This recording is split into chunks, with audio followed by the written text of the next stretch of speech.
Good morning, everybody. It's Monday, November 13th. It's a rare day in Florida, one of those cloudy days that we have every so often. I like to say that Floridians start to get depressed when we have more than one cloudy day in a row. So this is a rare day when we don't have the sun shining, but we'll manage to get our way through it. Thank you for joining me again for this week's episode of The Legacy of Handmade Objects. I'm celebrating a milestone this week. This November 15th marks 5 years since I've had my shop here in downtown Leesburg, Florida. I began in a little nook across the street in what was, at that point, the Outrageous Art Gallery. And then I moved over here into my larger space in April of 2020. And so you can imagine that I was here all by myself for a couple months, setting things up and getting things arranged before traffic began to come back and people began to shop. What I thought I would do today as I think about this 5-year anniversary is just take you on a little shop tour. I won't get very far because I want to tell you stories and kind of say a little bit about what the shop represents for me. This really is more than just a retirement idea. It's a dream that I've had for many years, as I've mentioned in other videos.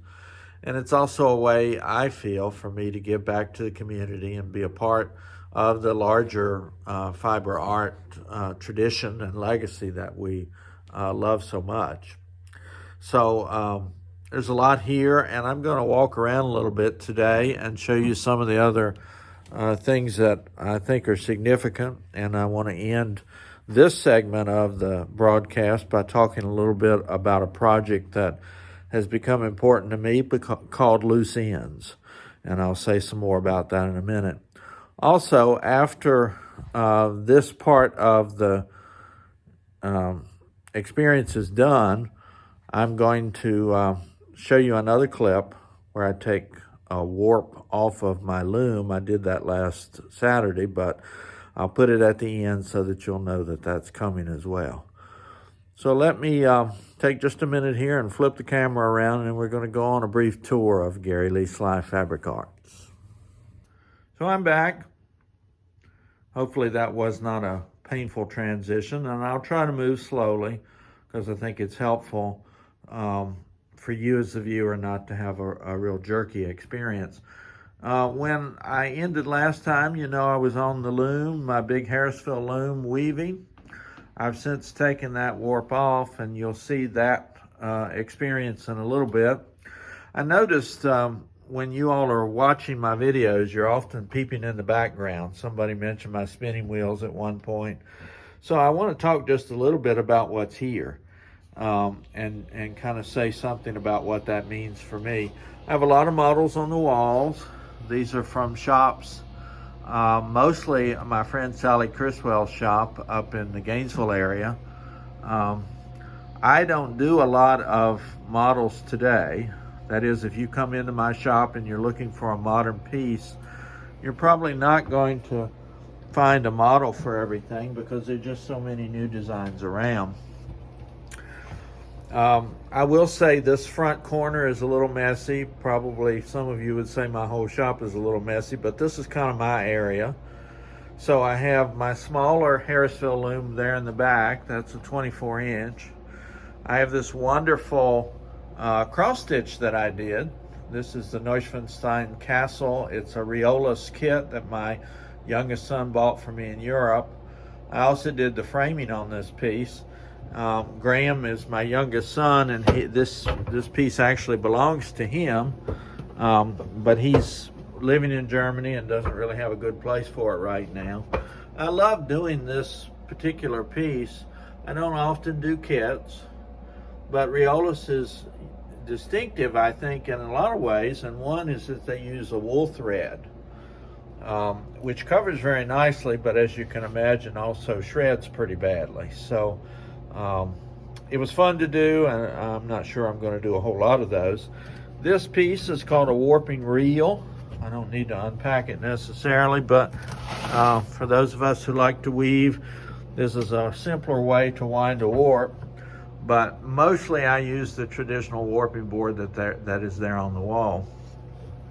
All around the shop you'll find boxes with models from shops that have closed, and I try to make those available to people, try to sell them at a reasonable price.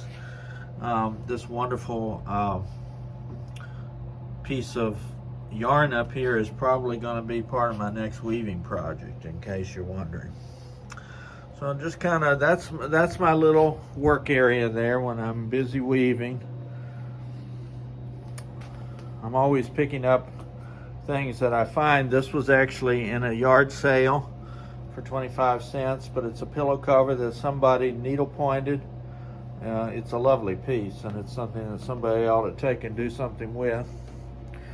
I have about 30 local artists who sell their work here in the shop, and I'm always very proud of that. These two pieces I'm going to just show you briefly are made by Palestinian refugees. Of course, we know that Palestine and the people of Palestine and Israel have been very much in the news recently, but these are women in refugee camps who have done some lovely cross-stitch work, and I have it here in the shop for sale. A friend of mine sent me these pieces a few years back, and the money went back to help the folks in the refugee camps. The different colors represent the different tribal groups in the Palestinian traditions. Also, my friend Bonnie Kronk has some wonderful hand-done quilts that she's finished.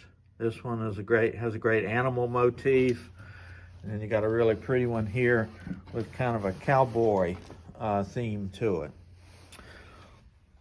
Over here is my friend Shirley Hobbs. She does fused glass.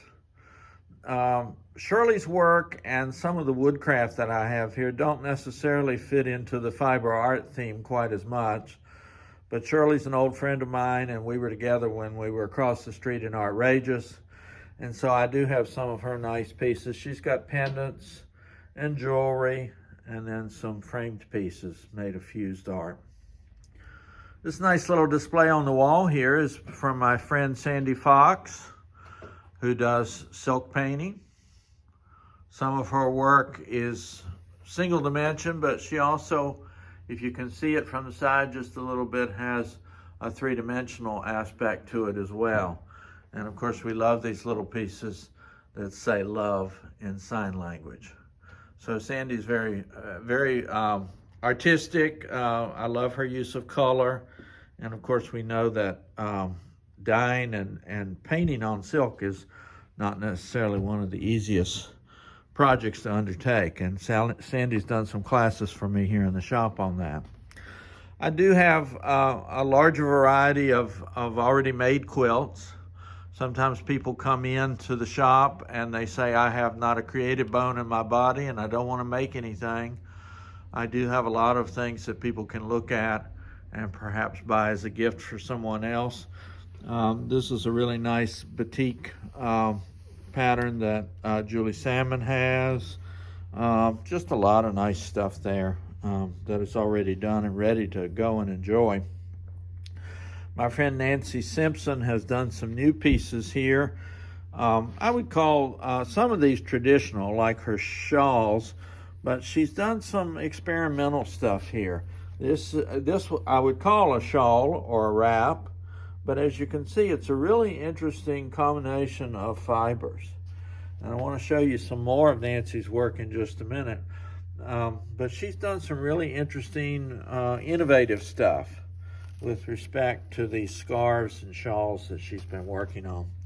More of Nancy's work revolves around her beautiful hand stitching. She found these Victorian pin cushions made out of seashells, and I have a few of those, and I even have some of the kits that she's put together that will allow you to make your own if you want to try that. And then I think one of the most distinctive things about Nancy's work is just the fine hand stitching that she does. And she has such a great eye for color. These are little needle books. She's got some more pin cushions here. And since I'm talking about Nancy, I'll revolve around here and show you some of the things she's got in the shop for the holidays. She's done a lot of Christmas ornaments. These are traditional Christmas ornaments that I believe she has crocheted over and done some nice embellishment there. There's another one of her little needle books, but this one has a Christmas theme. And I'm particularly impressed with these little pears. I don't know why they impress me so much, except that I can only imagine if I tried to make something the shape of a pear, it would look like a big fat blob. So I'm impressed that somebody has a vision and can actually make that vision come into focus. And you can see the wonderful stitching that she does on those pieces as well. Before I leave this wall, I'll say a bit about some of my own weaving that's here in the shop.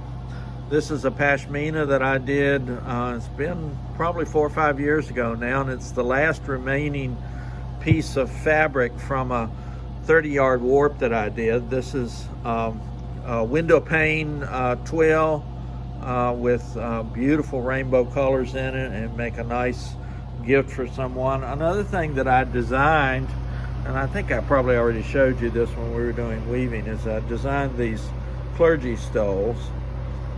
But the distinctive thing about the weaving here is that's an overshot pattern that gives you an opportunity to create some interest and some patterns.